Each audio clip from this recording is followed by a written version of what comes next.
I'm Groot. Welcome to my channel. Let's go to the story. ஒரு அழகான பசுமை நிறைந்த கிராமத்தில் கண்ணா என்ற ஒரு குட்டி கழுதை வாழ்ந்து வந்தது. கண்ணா ரொம்ப சின்னது. மென்மையான சாம்பல் நிறமுடி, பெரிய பெரிய கண்கள், எப்போதும் சிரித்த முகம். ஆனால் கண்ணாவுக்கு ஒரு கவலை இருந்தது.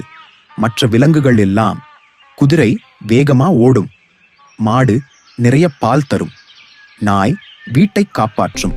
அப்படி இருக்க நான் என்ன செய்ய முடியும் என்று கண்ணா தினமும் யோசித்தது. ஒரு நாள் பலத்த மழை பெய்தது. கிராமத்து மக்கள் பயந்தார்கள். வயதான தாத்தாவுக்கு நடக்க முடியாததால் அவரால் மருந்து எடுக்க போக முடியவில்லை. அப்போது கண்ணா முன் வந்தது. நான் மெதுவா நடப்பேன், ஆனா சோர்ந்து போக மாட்டேன் என்று மனதுக்குள் நினைத்தது. கண்ணா தாத்தாவை மெதுவாக பாதுகாப்பாக சுமந்து மழையையும் பொருட்படுத்தாமல் மருத்துவமனைக்கு கொண்டு சென்றது.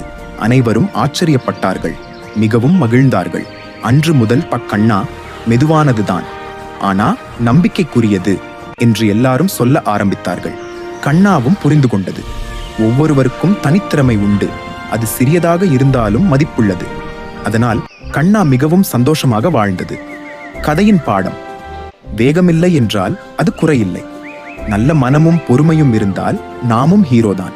Thanks for watching. Please like, share and subscribe.